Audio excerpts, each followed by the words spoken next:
Hello. आज अपने subject ई 305 control system का सेकंड चैप्टर जो कंट्रोल सिस्टम कंपोनेंट्स है उसको अपन शुरू करते हैं। तो इसमें जो है जो अपने कंपोनेंट्स है DC servo motor, AC servo motor, synchro वेयर एंड टेको जनरेटर है, इनको अपने को स्टडी करनी है। तो जैसा कि अभी तक आपने मोटर जनरेटर ये नाम सुना, लेकिन अभी क्या है, इस मोटर के आगे आप देखिए AC servo motor, DC servo motor, ये जो है टर्म्स जो है जुड़ी है, ये वर्ड नया आया है। तो पहले ये अपन समझते हैं कि सर्वो किस होता है, सर्वो से अपना क्या सेंस है। जैसे आप जानते हैं, जैसे कहीं हाइड्रो वर्ड आया या एक्वा वर्ड आया, एक्वा आते ही आप समझ जाते हैं कि वो पानी से रिलेटेड है। इसी तरह से सर्वो जहाँ भी अगर वर्ड आए, जैसे सर्वो मैकेनिज्म है, तो उसका मतलब ये होता है सीधा सा कि वहाँ पर जो अपना जो कंट्रोल वेरिएबल है वो मैकेनिकल पोजीशन होगी या उसके वेलोसिटी, एसिलेशन, है ना। ये इस तरह का अगर कंट्रोल वेरिएबल है उस कंट्रोल सिस्टम में, तो अपन कहते हैं वो मैकेनिज्म जो है वो सर्वो मैकेनिज्म है। तो पोजीशन है, मतलब कोई शाफ्ट वगैरह की जो पोजीशन है या कोई मूविंग जो है शाफ्ट है उसकी वेलोसिटी है या एसिलेशन है, ये जो है सर्वो मतलब मैकेनिकल जो वेरिएबल है वो तो उसमें तो अपन उसको कहते हैं सर्वो सिस्टम। और सर्वो डिवाइस उसको कहते हैं जो कि इनको कंट्रोल करने में है जो है काम आती है, वो सर्वो डिवाइस। ठीक। तो सर्वो सिस्टम में अपना जो कंट्रोल वेरिएबल रहता है ये वेलोसिटी, पोजीशन वगैरह रहता है। अब आपको जैसे पता है पोजीशन को अपन लीनियर सिस्टम की बात करें तो एक्स से डिनोट करते हैं, वेलोसिटी कैसे होता है, वेलोसिटी पोजीशन को आप एक बार डिफ्रेंशिएट कर देते हैं वेलोसिटी मिल जाएगी, अगेन वेलोसिटी को फिर आप डिफ्रेंशिएट करें तो एसिलेशन मिलता है, इस तरह से। तो अब आप नेक्स्ट एक सिंप्लिसिटी के लिए इस एक फिगर में जो ये जो शो कर रखा है कंट्रोल सिस्टम, इसको आप देखिए। इसको मैं थोड़ा सा आपको समझाता हूँ तो आपको आइडिया लग जाता है कि सर्वो का मतलब क्या है, ये कैसे काम करता है। बेसिकली एक सिंपल एक आपका एक कंट्रोल सिस्टम शो क्या है, जिस यूँ समझिए पोजीशन कंट्रोल सिस्टम है ये। ठीक है। तो इसमें क्या है, मोटर इस तरह से रोटेट करती है तो उसके जो है सब पोजीशन है वो सेट करती है। ठीक है। तो ये जो पोजीशन हो गया आपका कंट्रोल आउटपुट, ये कंटिन्यूसली आपके इधर जाता है सिंक्रो पेयर वगैरह को, जो मतलब एरर डिटेक्टर जो एरर डिटेक्ट करेगा। ठीक है। अब उसको वहाँ से जो उसकी जो सेट जो है एरर डिटेक्टर जो सेट है या रेफरेंस वैल्यू है, उसका जो डिफरेंस होगा, तो उन दोनों पोजीशन का जो डिफरेंस है उसके जो प्रपोर्शनेटली एरर डिटेक्टर वोल्टेज जो आपके बिल्डअप करके देता है। यानी अगर कंट्रोल वोल्टेज आपका डिजायर्ड वोल्टेज जो मैच करता है, यानी कोई एरर नहीं होती तो जीरो वोल्टेज मिलता है। लेकिन ये वोल्टेज जो है बहुत कम एम्पलीट्यूड के होते हैं, ये मोटर को ड्राइव नहीं कर सकते। तो पहले अपने इसको क्या करना पड़ता है, एरर वोल्टेज को इस सिस्टम में जैसे कि अपन कर रहे हैं क्या एम्पलीफाई कर रहे हैं, तो आफ्टर एम्पलीफिकेशन एक ठीक ठाक क्वान्टिटी का एक सिग्नल मिल जाता है, एरर सिग्नल, जो कि कंट्रोलर को जाता है और वो वहाँ से मोटर को जाएगा और उसको वो जो है कंट्रोलर से मोटर, और मोटर इस डायरेक्शन में मूव करेगी जिससे कि एरर कम होगी और वो अपना जो है आपका कंट्रोल आउटपुट जो है डिजायर्ड आउटपुट के बराबर दे देगी, यानी एरर को वो जीरो कर देगी। ठीक है जी। अब देखिए एरर घटती जाएगी, मोटर धीमे धीमे आपके जो टर्न करके उसको एरर वो कम कर रही है, तो वो ज्यों एरर कम होती जाएगी तो ये जो एम्पलीफायर का जो आउटपुट सिग्नल है ये कम होता जाएगा, तो मोटर की स्पीड जो कम होती जाएगी, और इस तरह से ज्यों एरर आपके जीरो हो जाएगी मोटर स्टॉप हो जाएगी। तो इस तरह से एक आपका जो है सर्वो मैकेनिज्म जो है काम करता है। तो सर्वो मैकेनिज्म में जो अपन जो ये कंपोनेंट यूज़ करते हैं वो जनरली अपने इलेक्ट्रिकल फीडबैक कंट्रोल, ये जो कंपोनेंट जो यूज़ करते हैं उसका मेन कारण ये है कि उसका जो रेस्पॉन्स फास्ट होता है, एक्यूरेसी अच्छी होती है, और उनका रिमोट से भी कंट्रोल जो है पॉसिबल है। तो उसके साथ आपके जो सर्वो मैकेनिज्म में जो है और जो है कुछ एडिशनल डिवाइस जो लगती है, जैसे कि एरर डिटेक्टर है, एम्पलीफायर है, एरर करेक्टिंग डिवाइसेज वगैरह। तो इस तरह से एक सर्वो मैकेनिज्म को है बनाया जाता है। अब अपन पढ़ते हैं सर्वो मोटर। तो the motor which respond to error signal abruptly and accelerate the load quickly are called the servo motor. यानी सर्वो मोटर जो है मेन हार्ट है आपका सर्वो मैकेनिज्म, कोई भी सर्वो मोटर। ठीक है। और ये जो इसका जो अपने को मिलती है, तो इसके साथ ही इसको सप्लाई के लिए जो इनकोडर चाहिए वो उसके साथ ही आता है, उसके अंदर ही होता है मोटर के साथ ही। तो ये ज़्यादातर अपने जैसे पोजीशनिंग जो है कंट्रोल सिस्टम में यूज़ की जाती है, और इनकोडर के थ्रू इसको अपन जो है सप्लाई देते हैं। इनकोडर जो है वो आपका एरर सिग्नल है, वो इसके सर मोटर के आपके किसी या तो फील्ड को या उसको आर्मेचर को दिया जाता है। तो इस मोटर की जो अगर करेक्टरिस्टिक की अपन बात करें तो इसका जो है टॉर्क जो है वो एकदम प्रोपोर्शनल होना चाहिए अप्लाइड वोल्टेज के, और मोटर का जो रोटेशन का डायरेक्शन है वो इस तरह से होता है कि पोलरिटी पे डिपेंड करता है, तो जिससे कि आपकी एरर जो है करेक्ट हो जाए। अगर एरर अपोजिट पोलरिटी की मिली तो मोटर का डायरेक्शन जो है चेंज हो जाता है, रोटेशन का डायरेक्शन चेंज हो जाता है। तो सर्वो मैकेनिज्म में दो तरह की मोटर है जो उपयोग में आती है, एक एसी सर्वो मोटर, दूसरी DC servo motor. AC servo motor जो है हाई पावर में ज़्यादा सूटेबल नहीं होती है, वहाँ पर अपन डीसी सर्वो मोटर यूज़ करते हैं।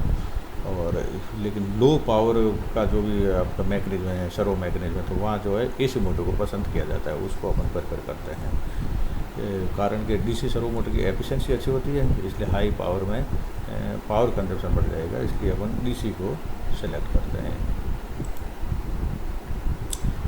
अब अपन इसको देखते हैं डीसी सर्वो मोटर। तो अगर इस डीसी सर्वो मोटर के अगर वर्किंग प्रिंसिपल की बात करें तो डीसी सर्वो मोटर का वर्किंग प्रिंसिपल वही है जो आपने इलेक्ट्रिकल मशीन में डीसी मोटर में पढ़ा था। वही मेन उसके जो स्टेटर है तो उसमें फील्ड वाइंडिंग होती है, वो आर्मेचर की वाइंडिंग के साथ सीरीज पैरेलल में कनेक्टेड रहती है ना। वो आपने जो पढ़ा है तो फील्ड वायरिंग जो वाइंडिंग को जब सप्लाई मिलती है तो फील्ड मैग्नेटिक फील्ड बिल्डअप करता है, उसके अंदर आर्मेचर जो है उसको करंट मिलने पर रोटेट होता है। ये जो आपने बेसिक अभी तक आप डीसी मोटर का जो वर्किंग प्रिंसिपल जानते हैं वो प्रिंसिपल इसका है। अब डिफरेंस क्या है, इसके साथ सर्वो वर्ड जुड़ा है, तो डिफरेंस किस में है, उसकी डिज़ाइन में डिफरेंस है, कंस्ट्रक्शन में डिफरेंस है, और मोड ऑफ ऑपरेशन के जो मोड है वो डिफरेंट तरीके से होते हैं।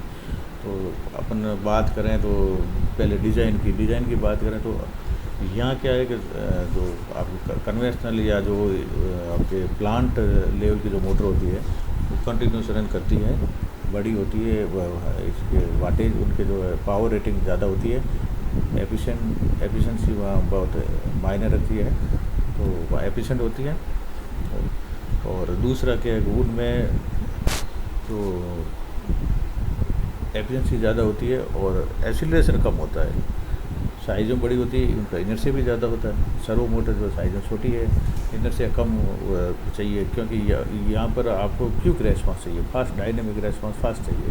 तो क्विक रेस्पॉन्स होने चाहिए, मोटर को हल्की से हल्की बनाना है और उसका इनर्शिया कम करना है। तो कंस्ट्रक्शन में और उसकी डिज़ाइन में ये अपन अंतर कर देते हैं, इनर्शिया को कम करने के लिए उसका जो रोटर की लेंथ बढ़ा देते हैं और उसका डाया कम कर देते हैं, तो जिससे उसका इनर्शिया कम हो जाता है।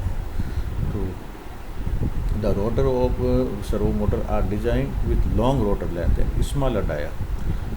They have large size than that of conventional motor of same power rating. अगर सेम पावर रेटिंग की बात करें तो आपको कन्वेंशनल मोटर से इसका जो है उसके आर्मेचर की लेंथ जो है वो ज़्यादा होती है।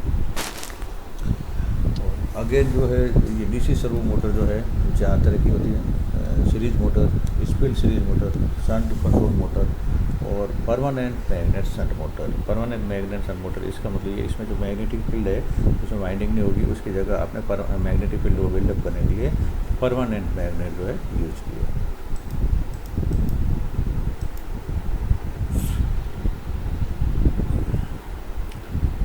सीरीज मोटर है जो DC servo motor series type की, ये इसमें हाई स्टार्टिंग टॉर्क होता है, तो ये लार्ज करंट ड्रॉ करती है। स्पीड रेगुलेशन और मोटर का जो इसमें कोर होता है, और रिवर्सल यानी उसका डायरेक्शन में जो रोटेशन का अगर आप बदलना चाहें, यानी जो रिवर्सल जो होता है उसकी फील्ड वाइंडिंग की पोलरिटी से होता है। और ये फील्ड वाइंडिंग जो है ये जो है सीरीज वाइल्ड है, जो फील्ड वाइंडिंग है ये स्पीड होता है। ये सर्वो मोटर जो फ्रैक्शनल वाट्स में आती है, पावर रेटिंग जो है इनकी। दूसरी टाइप की आप देखें स्पिल सीरीज मोटर, ये जो इसमें जो फील्ड वाइंडिंग को स्पिल करते हैं और ये मोटर जो है इसका जो फील्ड है जो एक सेपरेटली जो है फील्ड कंट्रोलर से एक्साइट करते हैं, और आर्मेचर को तो एक कांस्टेंट सोर्स से आप जोड़ देते हैं, फिक्स डीसी सोर्स से, और फील्ड को जो है आप एरर सिग्नल देके उसको आप कंट्रोल करते हैं। और ये इसका जो है टॉर्क स्पीड कर्व बड़ा टिपिकल होता है, और इस मोटर में आप जो है स्टॉल टॉर्क और rapid reduction in torque speed के साथ ये जो है इंक्रीज होता है। इस मोटर की जो डैम्पिंग जो है अच्छी है। डैम्पिंग मीन्स जब उसको एरर सिग्नल नहीं मिलेगा तो उसका जो रुकने में ये जो काम आती है जो एज फ्रिक्शन, जिसको अपन मैकेनिकल सिस्टम फ्रिक्शन होता है, इसी तरह से ये जो है यहाँ पे डैम्पिंग होती है। नेक्स्ट है जो आपकी shunt control type DC series servo motor. DC shunt type servo motor is not different from any other DC shunt motor. It has two separate winding, field winding जो कि स्टेटर पे होती है, आर्मेचर वाइंडिंग जो है वो rotor पे है। दोनों ही वाइंडिंग जो डीसी सोर्स से आप कनेक्ट करते हैं, जैसे कि डीसी कन्वेंशनल मोटर में करते हैं, यहाँ पर जो है, और फिर ये दोनों वाइंडिंग जो है पैरेलल में होती है।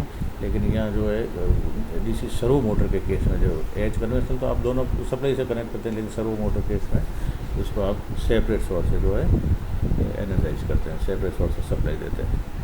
फिर एक और वैरायटी है परमानेंट मैग्नेट शंट मोटर।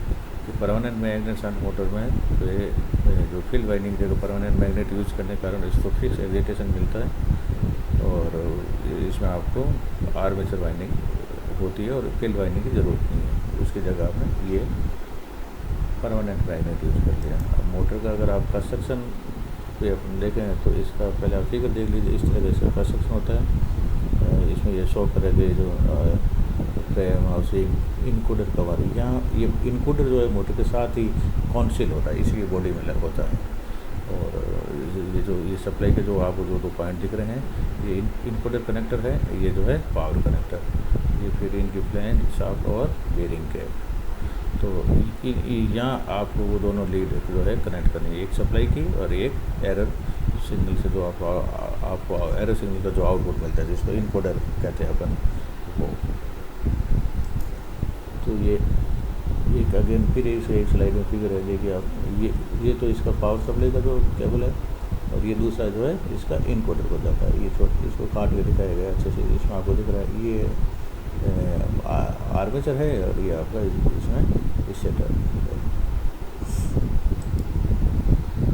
तो मोटर जो है जो सर्वो मैग्नेट जो अपन यूज़ करते हैं वो अकेली काम नहीं कर सकती, तो वो जब प्रॉपरली वर्क करेगी तो उसके साथ क्या क्या चाहिए, एक मोटर होता है और फिर एक गियर असेंबली के थ्रू वो साफ से कनेक्ट होती है। तो एक साथ में उसे गियर असेंबली भी चाहिए, एक पोजीशन सेंसिंग डिवाइस है ना, ये जो फीडबैक के लिए वो भेजने के लिए, फिर उसको मोटर को कंट्रोल करने के लिए कंट्रोल सर्किट। ये चीज़ें जो है मिलके आप एक मोटर, ये चारों चीज़ें मिलके जो है आप एक जैसे कोई भी सर्वो मैकेनिज्म को ड्राइव करती है। जैसे ये मोटर, ये फिर इसके गियर दिख रहे हैं, गियर है, ये डीसी मोटर है, ये आपके जैसे कोई रेफरेंस वगैरह सेटिंग में पोजीशन है, ये इसका कंट्रोल।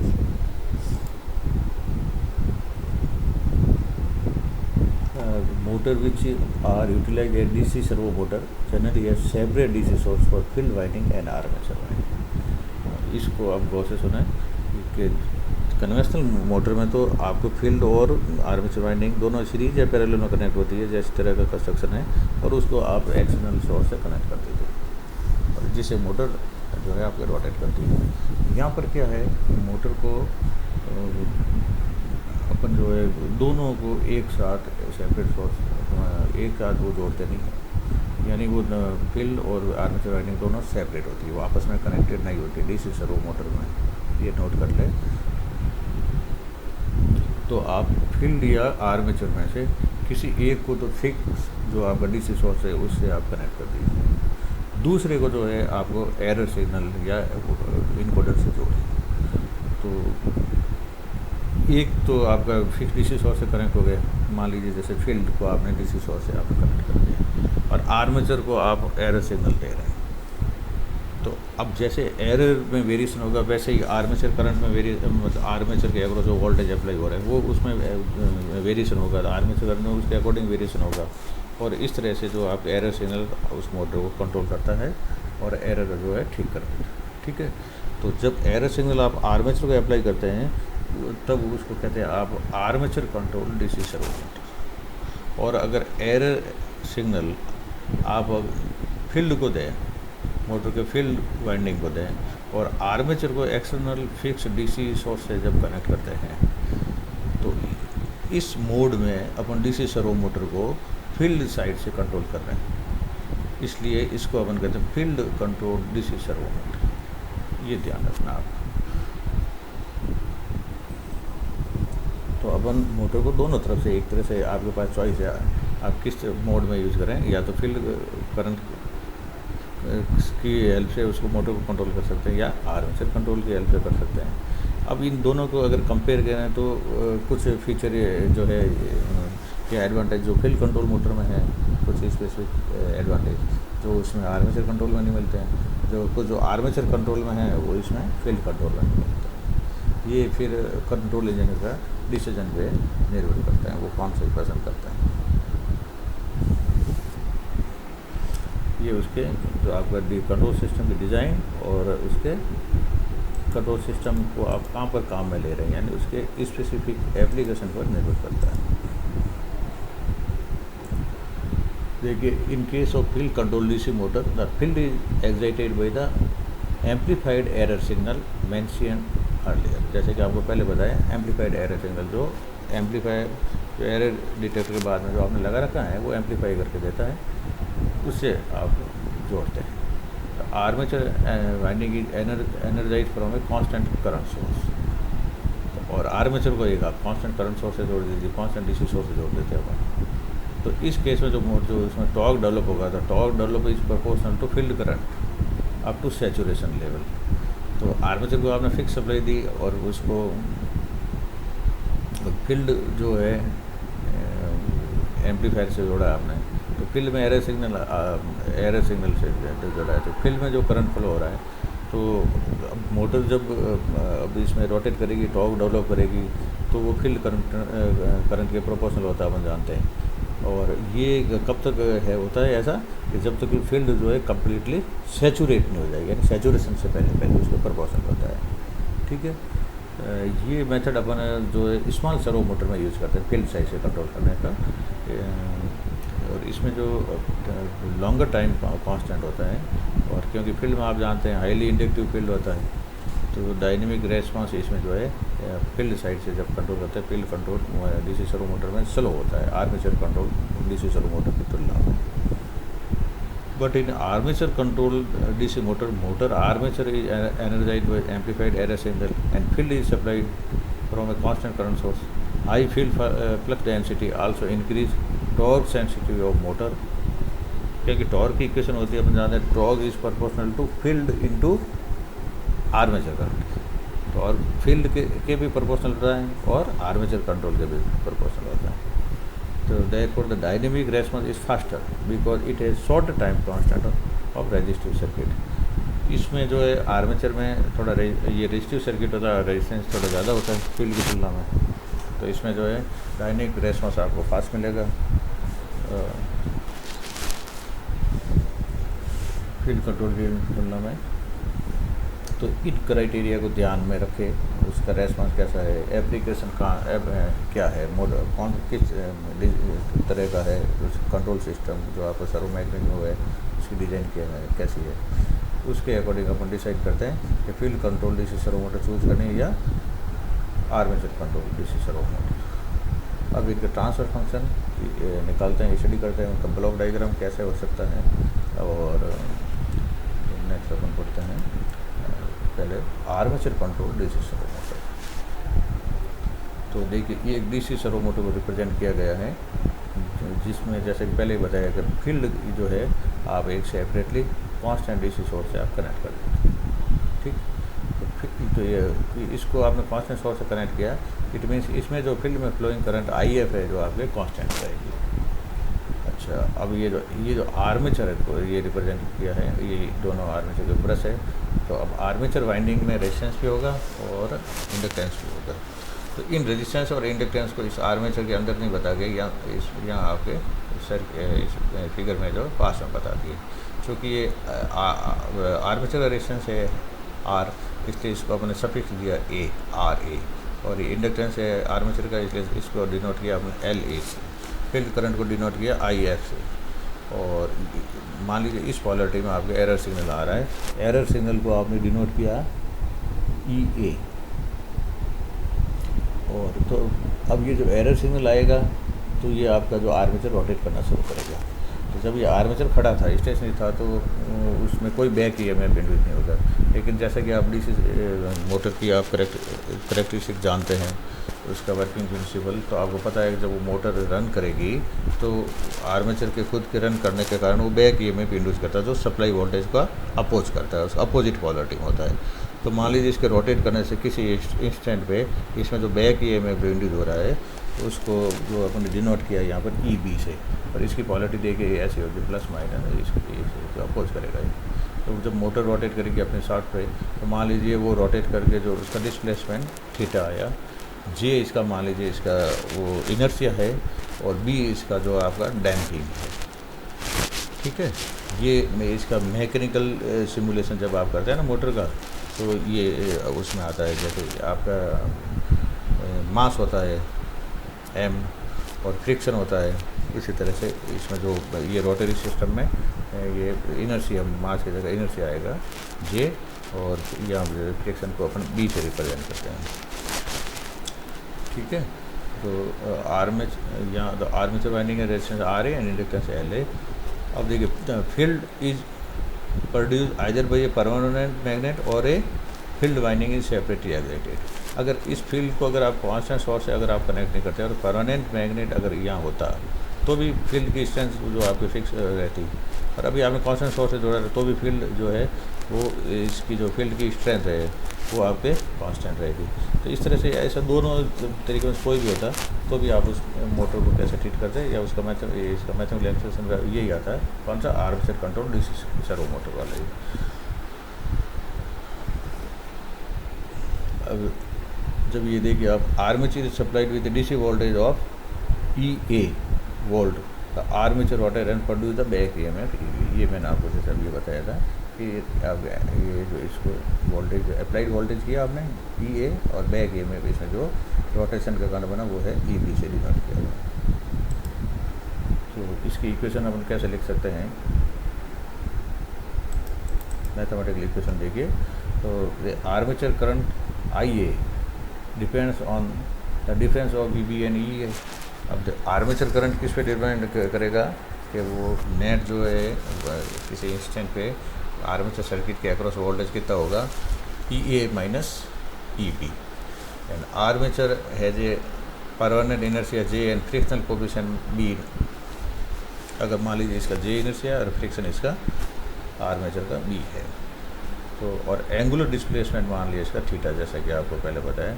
तो आप जानते हैं टॉर्क किसके प्रोपोर्शनल होता है, torque equal to torque proportional to flux and armature current. अब जैसा कि आपको पता है फ्लक्स फील्ड कंट्रीब्यूट कर रहा है और फील्ड करंट कांस्टेंट है, तो इसका मतलब है फ्लक्स भी इटसेल्फ हो गया आपका कांस्टेंट। तो वो प्रोपोर्शनलिटी आप हटाएँ और वो जो फ्लक्स है कांस्टेंट, उसको एक कोफिशिएंट के अगर साथ अगर आप डाल दें, तो अब आप ये केवल कह सकते हैं कि टॉर्क सिर्फ एक वेरिएबल पे निर्भर कर रहा है, वो है आर्मेचर करंट पे, क्योंकि फील्ड जो आपका कांस्टेंट हो गया। तो यूँ कह सकते हैं टॉर्क प्रोपोर्शनल टू ये यहाँ पर proportional to only armature current. और उस प्रोपोर्शनल टू हटा के मैं कांस्टेंट मैंने यहाँ लिखा है, टॉर्क के लिए कांस्टेंट लिखा है, इसलिए मैंने इसको डिनोट किया के टी से, टी बराबर के टी आई ए। ठीक है, के T is motor torque constant. अब देखो आप मोटर में जो बैक ईएमएफ इंड्यूस होता है ना, वो जो E B N phi upon 60 वाला जो फॉर्मूला आप याद करें, तो उसमें सब कुछ जो है कांस्टेंट रहता है। एक ये क्या रहता है, ये वेलोसिटी रहती है, एन आता है ना, तो बस उसी से ये लिखा है। तो आप जानते हैं कि ये जो बैक ईएमएफ जो इंड्यूस होता है वो किसके प्रोपोर्शनल जो होता है, कि मोटर की स्पीड के। तो ई बी बराबर क्या लिखा आपने, ई बी बराबर तो यहाँ आप ये लिख सकते हैं, E B is proportional to theta dot.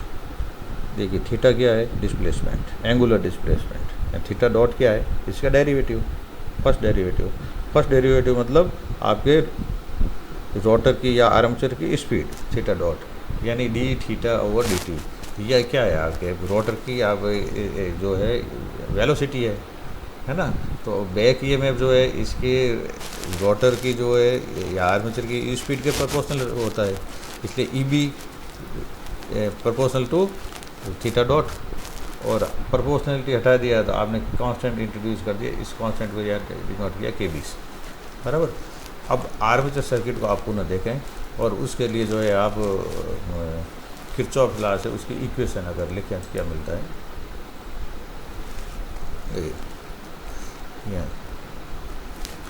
Applied voltage ये किसके बराबर होगा, resistance drop plus inductive drop plus back EMF, इन तीनों के बराबर होगा। ये इस फिगर से आपको दिख रहा है। बस इसको देख के इन्होंने ये जो अपन इनको देख के अपन जो है इसकी ये किरचॉफ से इसकी इक्वेशन लिख दी के वी आर्मेचर साइड की। तो देखिए ये लिखा है resistive drop I A into R A, armature resistance drop.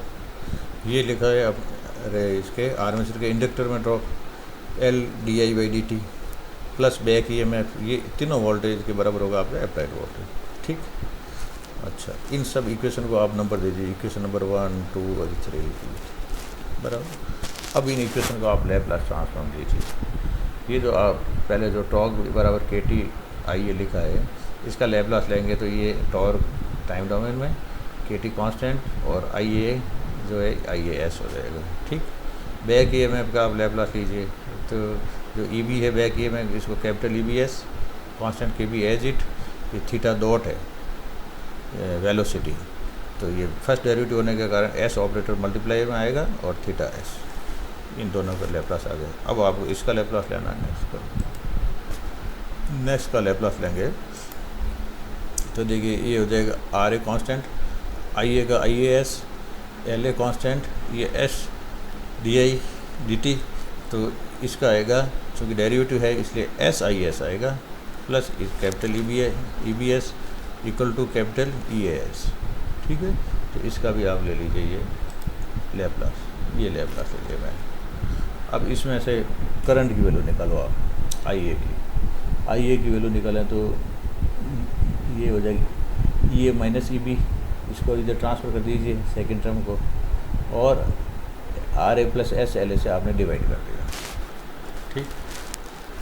अब आपके पास ई बी की वैल्यू है, ये पहले वाली इक्वेशन से ये ई बी की जो वैल्यू है इसकी वैल्यू आप इसमें पुट कर दीजिए। यहाँ जो आपने जब माइनस किया तो राइट हैंड साइड में ई बी जो माइनस ई बी आया, ट्रांसफ़र किया टर्म को, तो माइनस ई बी की जगह माइनस के बी एस थीटा एस ये लिख दीजिए आपने। तो इसलिए इस तरह से आपने आई ए एस की वैल्यू मिल गई। अच्छा, अब इसका मैकेनिकल सर्किट से आप ये इसकी इक्वेशन लिखे हैं मोटर की, तो अपन ये लिख सकते हैं कि J theta double dot plus B theta dot बराबर T. Theta double dot means ये second derivative of theta, theta dot means first derivative of theta, ये और कुछ नहीं है, theta displacement D theta by D T यानी motor speed, और ये D two theta upon D T square ये हो गया आपका मोटर या रोटर का एक्सीलरेशन बराबर ये टॉर्क, इनके बराबर ये होता है, ठीक है। तो मैकेनिकल इक्वेशन है, इसका आप लैप्लास ले लीजिए। सेकंड डेरिवेटिव होने के कारण एस स्क्वायर आएगा, तो J S square theta S plus B S theta S, इनमें से दोनों में से मैंने थीटा एस कॉमन लेके इसको इस तरह से ले लिया। ये मिल गई आपको लैप्लास इक्वेशन इसकी मैकेनिकल सिस्टम की, मैकेनिकल की इक्वेशन मिली। अब यहाँ से आप इसने थीटा की वैल्यू निकाल दी, ठीक है। तो ये थीटा की वैल्यू जो आपने निकाली, इस थीटा की वैल्यू जो मिली ये है टी एस अपॉन ये जी एस और ये, ठीक है। इस टी एस बराबर मिला आपको थीटा की वैल्यू में T S upon J square ये।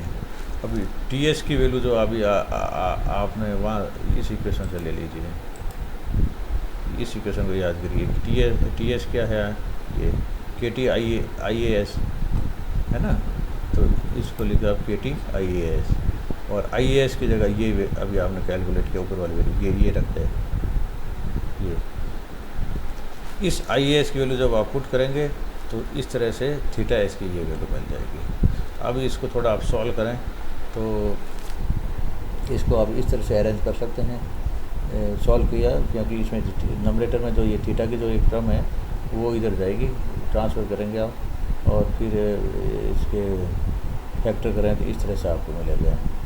तो आप देखिए ये डिनोमिनेटर देखें तो एक एस है, फिर अंदर ये 2 ब्रैकेट है, दोनों में एस वाली टर्म है प्लस एक कांस्टेंट है, ठीक है। और ऊपर है आपका के टी तो कांस्टेंट इनटू अप्लाइड वोल्टेज, बराबर।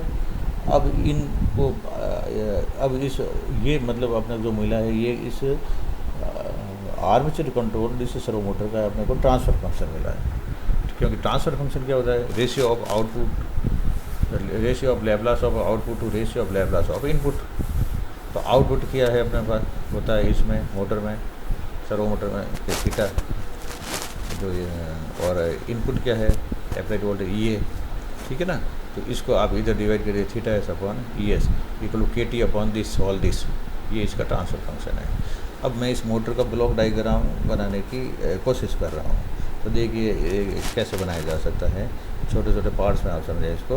देखिए ये अप्लाइड वोल्टेज की आपने ये और ये बैक ये में भी इसका अपोज कर रहा है, तो यानी एज ए एरर डिटेक्टर इन दोनों के डिफरेंस के बराबर वोल्टेज जा रहा है, बराबर। ये वोल्टेज किसको गया, इसका आर्मेचर के सर्किट को। आर्मेचर का सर्किट में इम्पीडेंस क्या है, उससे ये डिवाइड होगा कौन, ये वाला एरर वोल्टेज, एक्चुएटिंग वोल्टेज है ना, जो मोटर को रन कर रहा है। क्योंकि एक्चुअली मोटर को रन कौन कर रहा है, ये माइनस ई बी, ना तो ये कर रहा है ना ये ई बी तो रोक रहा है, ये उसको चलाने की ट्राई कर रहा है। तो इन दोनों का नेट डिफरेंस जितना होगा उतनी मोटर घूमेगी। तो ये आपका जो एक्चुएटिंग वोल्टेज हो गया। उसको डिवाइड करते हैं वोल्टेज को, अगर मोटर के आर्मेचर सर्किट के इम्पीडेंस से तो करंट मिलेगा। तो आर्मेचर क्या है, R A resistance and L A impedance, तो इसलिए इसका एल ए इंडक्टेंस, तो इसलिए इसका इम्पीडेंस मिला R A plus S L A, ये इससे आपने डिवाइड कर दिया, ये मिल गया करंट। इस करंट को आप जानते हैं किसी कांस्टेंट से मल्टीप्लाई करेंगे तो ये मिल जाएगा आपको टॉर्क। ये आपके टॉर्क इक्वेशन जो ऊपर लिखी, ये सब इक्वेशन से लिख रहे हैं अपन, ये जो ये ट्राई कर रहे हैं सब इक्वेशन, जो अभी आपने ऊपर ये 4 इक्वेशन लिखी इन इक्वेशन के हेल्प से लिख रहे हैं। तो ये करंट मल्टीप्लाई बाई कांस्टेंट, तो ये आप मोटर ने जनरेट किया टॉर्क। टॉर्क को आपने मोटर के मैकेनिकल सिस्टम से यानी उसको इनर्शिया से डिवाइड करते हैं तो आपको मिल जाता है मोटर का डिस्प्लेसमेंट, ठीक। तो अब इस डिस्प्लेसमेंट को अगर आप मल्टीप्लाई करें किससे, इस कांस्टेंट से, तो ये आ जाता है आपका बैक ईएमएफ ई बी। तो इन सब इक्वेशन को ब्लॉक की फॉर्म में लिखी, 4 इक्वेशन थी, चारों को मैंने ब्लॉक फॉर्म में लिख दी, ठीक है। अब इनको आपस में इंटरकनेक्ट करना है।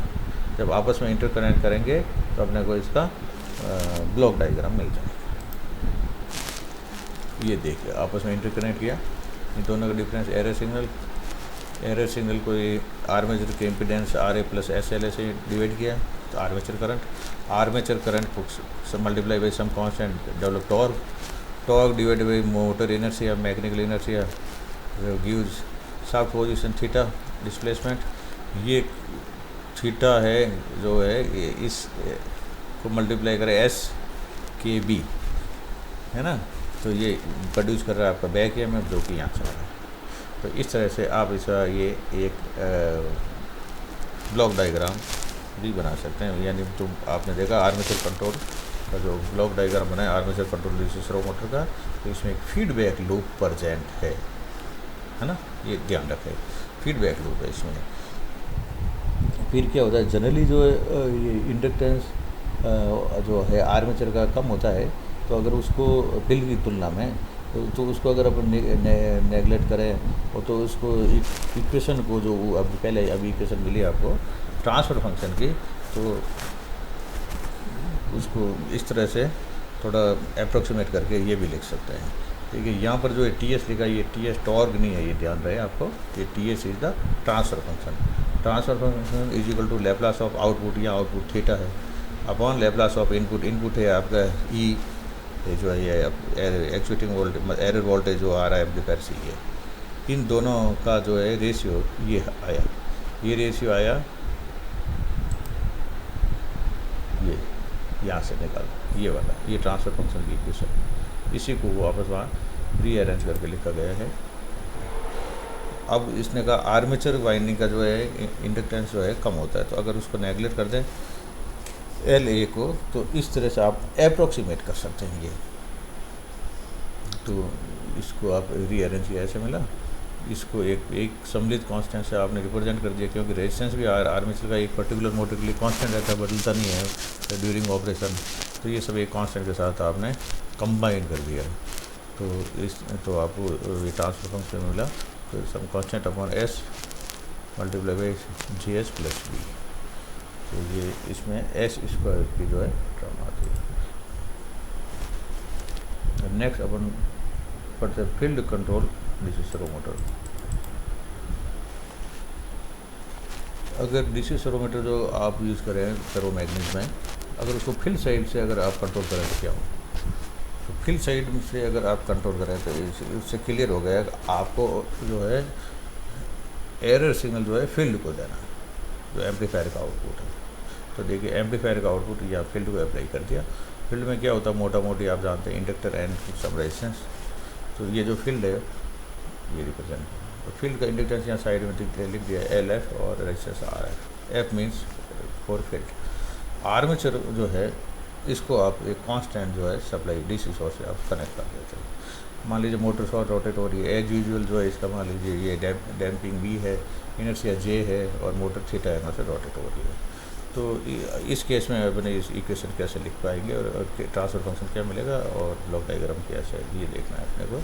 तो फील्ड करंट देगी क्या होगा, ये जो आपने वोल्टेज अप्लाई किया divided by impedance of field.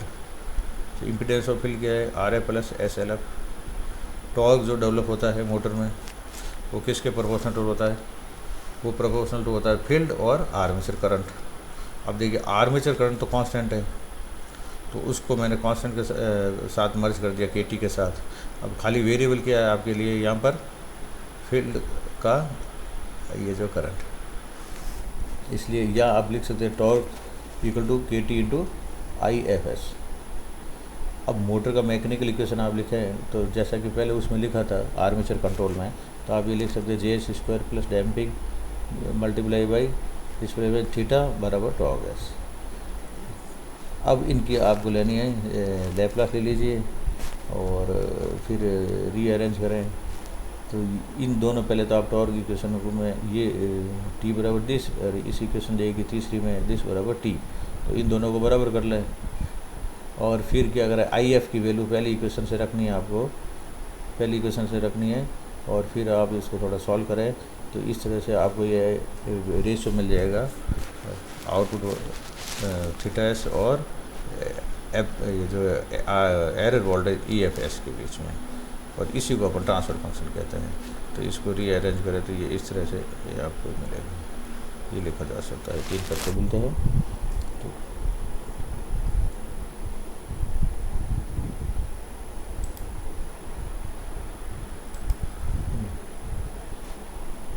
तो इसको देखा आप एस कॉमन लिया, J upon B S plus 1 L F upon R F S plus 1, ये इसको जानबूझ के इस तरह से अरेंज किया गया है, ये बी और ये आर कॉमन लेके, और बी और आर कॉमन लेके इसने किया है नंबरेटर में इसके के टी के साथ क्लब कर दिया है, नंबरेटर जो कांस्टेंट के टी के साथ, ठीक है।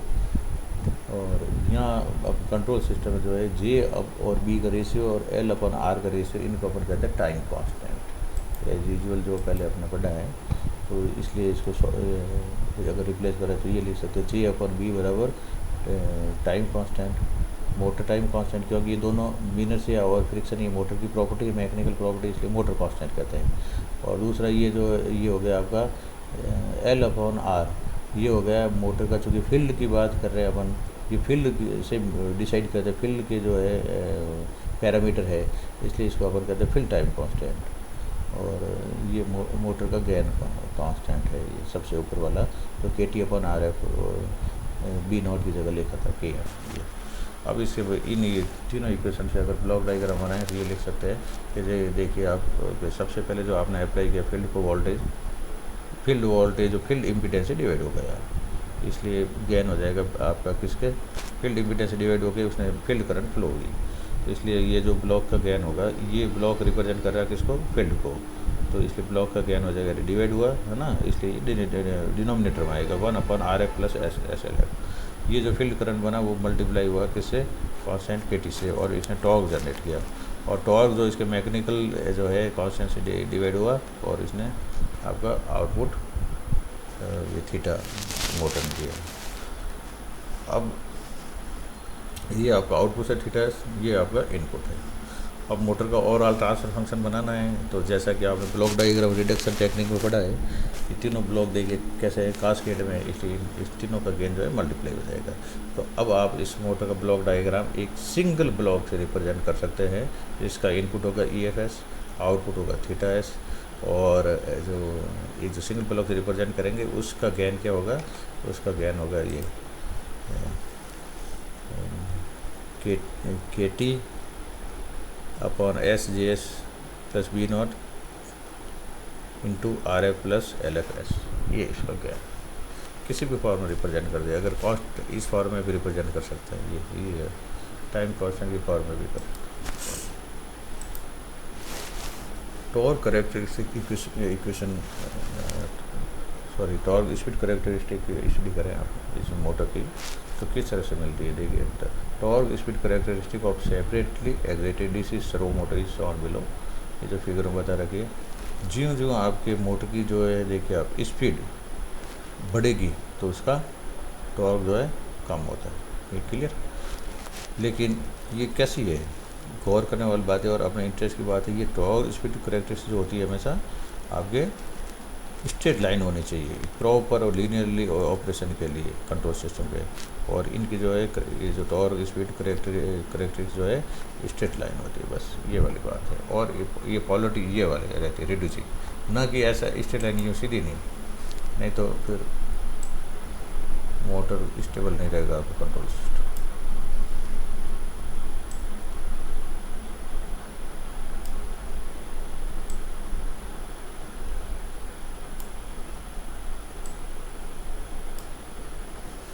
देखिए अब armature is deliberately designed to have large resistance so that torque speed characteristics are linear and have large negative slope। अपना जो है सिस्टम की फेथफुली और सेटिस्फैक्ट्री वर्किंग के लिए टॉर्क स्पीड कैरेक्टरिस्टिक अपने को लीनियर चाहिए और नेगेटिव स्लोप चाहिए। नेगेटिव स्लोप समझ गए आप, इस मतलब इस तरह से डिक्लाइन हो, यानी इस ओरिएंटेशन में चाहिए। अगर पॉजिटिव स्लोप होगा तो जैसे कि आपको लाल लाइन दिख रही है ना, इस तरह से होता है। नेगेटिव स्लोप में चाहिए और लीनियर चाहिए। तो आपने डीसी मोटर पड़ी है मशीन में, तो उसमें आपने देखा है कि ये स्ट्रेट लाइन नहीं होती है वहाँ पर टॉर्क स्पीड कैरेक्टरिस्टिक मोटर की। तो वहाँ आपको एफिशिएंसी चाहिए, यहाँ एफिशिएंसी मैटर नहीं करता, यहाँ आपका सिस्टम स्टेबल रहना चाहिए। इसलिए अपन जानबूझ के क्या करते हैं, सर्वो मोटर को डिज़ाइन करते वक्त ये ध्यान रखते हैं ये स्ट्रेट लाइन मिले अपने को कैरेक्टरिस्टिक। और ये कब मिल सकती है, जब आप उसके जो रेजिस्टेंस है बढ़ा दें आर्मेचर का, सर्वो मोटर का, तब ये मिलेगी। तो इसलिए जब इसकी वाइंडिंग करते हैं आर्मेचर की, तो उस वाइंडिंग वायर के जो है रेजिस्टेंस ज़्यादा रखा जाता है। ये चीज़ ध्यान रखने वाली बात है। अब आप यहाँ से समझ गए होंगे जो वाइड रेजिस्टेंस ज़्यादा रखा जाता है तो नो डाउट एफिशिएंसी मोटर की कम होगी, लेकिन यहाँ एफिशिएंसी इम्पोर्टेंट नहीं है, ये कैरेक्टरिस्टिक इम्पोर्टेंट है। Again as shown in figure, armature MMF and excitation field MMF are in coordinate. This fact provide the fast torque response because torque and flux become decoupled accordingly. A step change in armature voltage or current, a quick change in position or speed। तो आपका जो ये भी ध्यान रखा जाता है motor के कंस्ट्रक्शन में, जो आर्मेचर का एमएमएफ है यानी उसका मैग्नेटिक फील्ड का डायरेक्शन, और एक्साइटेशन फील्ड का एमएमएफ यानी उसके मैग्नेटिक फील्ड का डायरेक्शन, वो भी एकदम क्वाड्रेचर में हो यानी परपेंडिकुलर हो, जिससे कि जो है अगर मोटर को अगर आप स्टेप वोल्टेज अप्लाई करें तो उसकी पोजीशन भी आपके स्टेप पर आ जाए, यानी आउटपुट सॉफ्ट पोजीशन, मतलब मोटर की जो सॉफ्ट पोजीशन है यानी आउटपुट जो वेरिएबल है वो भी स्टेप में मिल जाए। ये जो डीसी सर्वो मोटर वगैरह, जैसा कि आपको मैंने बताया, सर्वो का मतलब ये होता है कि मैकेनिकली पोजीशन, वेलोसिटी और डिस्प्लेसमेंट जो है, ये आपको जो अगर कंट्रोल करना है तो उसको इस तरह कंट्रोल सिस्टम को अपन सर्वो कहते हैं, सर्वो मैकेनिज्म कहते हैं। तो ये एग्जांपल के लिए एक इसमें एक फिगर पे है, ये इसका अपना पोजीशन कंट्रोल सिस्टम का एग्जांपल है, इस पर आप गौर करें। मान लीजिए ये एक रिमोट पोजीशन है किसी सॉफ्ट पे, सर्वो सॉफ्ट है या कुछ पावर भी हो सकता है। इसको इस पॉट की मान लीजिए एक रिमोट पोजीशन है, इसको अब आपको यहाँ से कंट्रोल करना है। तो जितनी जैसी पोजीशन आप यहाँ रखोगे उतनी वहाँ ये पोजीशन सेट हो जाएगी ऑटोमेटिकली। ये दोनों दूर है, पास पास में नहीं। तो देखिए ये सर्वो मोटर अपनी हेल्प कैसे करती है, कैसे काम आती है। मान लीजिए ये जैसे कि आपको दिख रहा है, इस पर अगेन अभी इसके अगेंस्ट अभी आपको मान लीजिए जैसे दिख रहा है, ये 24 वोल्ट दे अप्लाई कर रखे हैं, और ये इसकी मान लीजिए एंगुलर पोजीशन कुछ मान लीजिए 45 डिग्री है, यहाँ भी 45 डिग्री मिल रही है। अगर यहाँ आप इनपुट इस पोजीशन पे अगर रेफरेंस इनपुट जो है ये अपना कंट्रोल आउटपुट है ना, जैसे कि ब्लॉक डायग्राम से आप इसको एनालॉग करें, उसको साथ साथ में जोड़ते चलें। अगर आप इसके रेफरेंस में अगर आप मान लीजिए इसकी पोजीशन चेंज करके 45 डिग्री की जगह अगर आप 90 डिग्री लाते हैं तो क्या होता है, सोचो। अभी क्या है, दोनों सेम पोजीशन पे 45 डिग्री, तो दोनों ये जो आपने यूज़ किए कंपोनेंट ये सेम आइडेंटिकल है, यानी सेम रेटिंग के। इनके अक्रॉस वोल्टेज भी आप देखिए 12 प्लस 12 माइनस 12 ये सेम है, आपने अप्लाई किए हैं, ठीक है। तो अभी क्या है कि दोनों के वोल्टेज यहाँ पर आपको सेम मिलेंगे, इक्वल मिलेंगे। तो ये दोनों यहाँ इक्वल वोल्टेज होंगे, दोनों इक्वल वोल्टेज होंगे। तो ये OP-Amp है ना, ऑपरेशनल एम्पलीफायर ये जो है। तो यहाँ पर आपको ये जो एरर डिटेक्टर की तरह काम करेगा, तो यहाँ पे वोल्टेज में डिफरेंस ही नहीं है, तो यहाँ आपकी क्या वोल्टेज होगा, 0। तो यहाँ अगर जब वोल्टेज 0 होगा तो आउटपुट मिलेगा 0।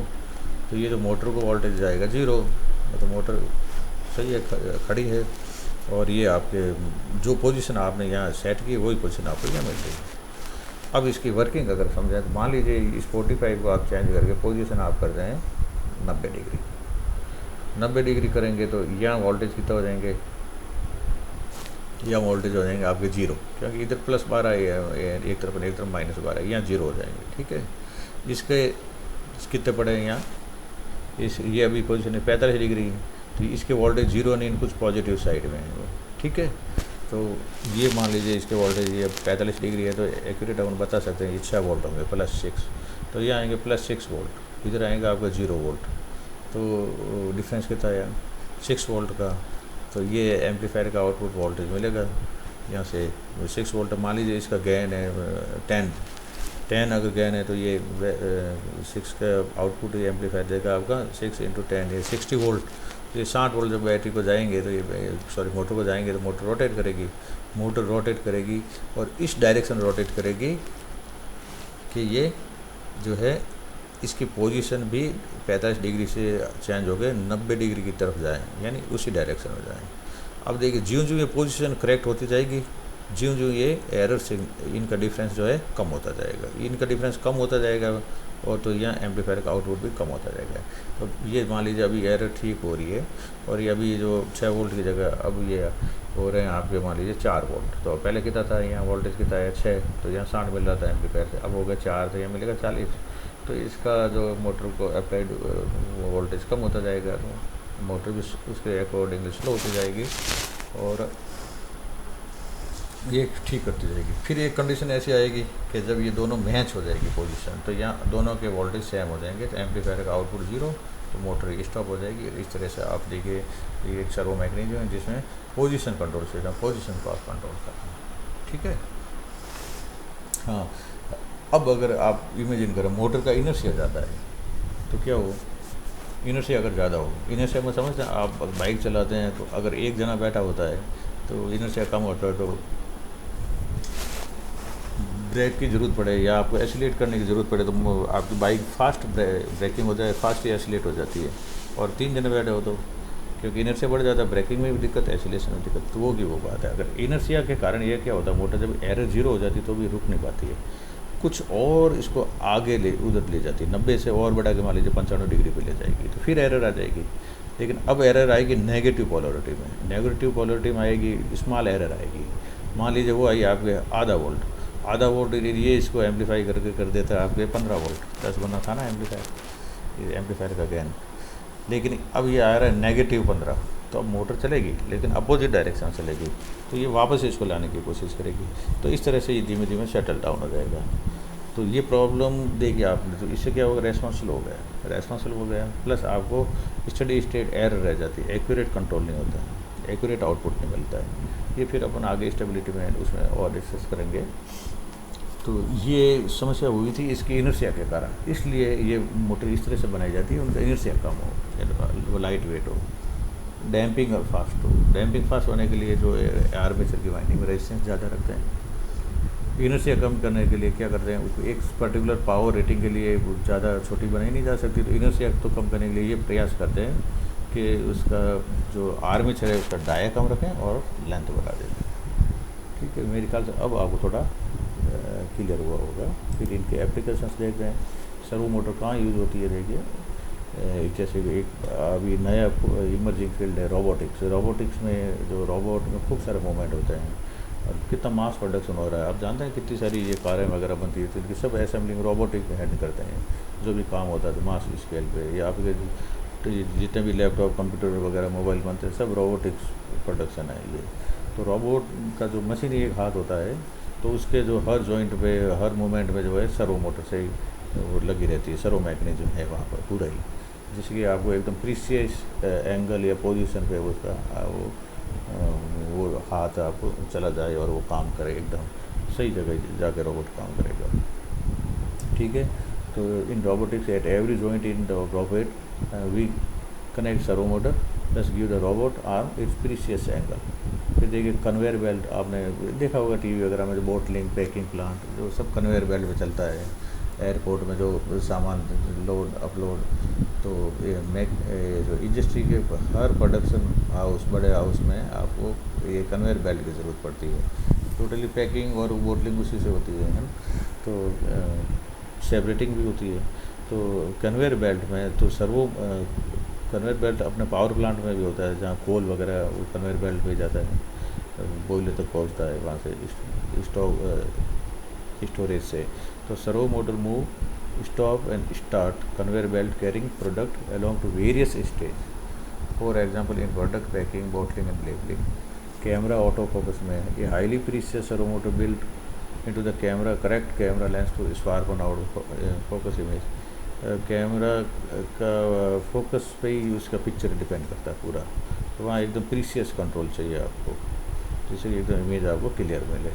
फिर सोलर ट्रैकिंग लाइट, अभी इन दिनों में खूब सारे सोलर पावर प्लांट लगे हुए भी हैं और भी आ रहे हैं। ये नेक्स्ट जो यूएई का है, तो आप जानते हैं कि अच्छा इंडिया में तो इसका इम्पोर्टेंस यूँ है कि इंडिया में सोलर एनर्जी बहुत अवेलेबल है और डिमांड, पॉपुलेशन ज़्यादा होने के कारण पावर की डिमांड भी ज़्यादा है। तो ये जो पावर की जो है सप्लाई कम है, तो सोलर प्लांट अगर रेज जो होते जाएंगे, पावर डिमांड पूरी होती जाएगी। तो सोलर जो है पूरे जो पोजीशन है वो पूरे दिनों बदलती रहती है, सूर्योदय से लगा के शाम तक। तो ये इनका मैक्सिमम जो है सोलर एनर्जी डेवलप हो, प्रोड्यूस हो, उसके लिए ज़रूरी है जो आपका सोलर पैनल हो ऑलवेज जो है सन को फेस करे, है ना। तो वो क्या है कि उसके लिए एक सोलर ट्रैकिंग सिस्टम उनके साथ, सोलर पैनल के साथ जोड़ा जाता है सोलर प्लांट पे। तो वहाँ से सर्वो मोटर काम आती है। Servo motor adjust the angle of solar panel throughout the day and hence each panel continues to face sun which result in harnessing maximum energy from sun to sundown. Thank you.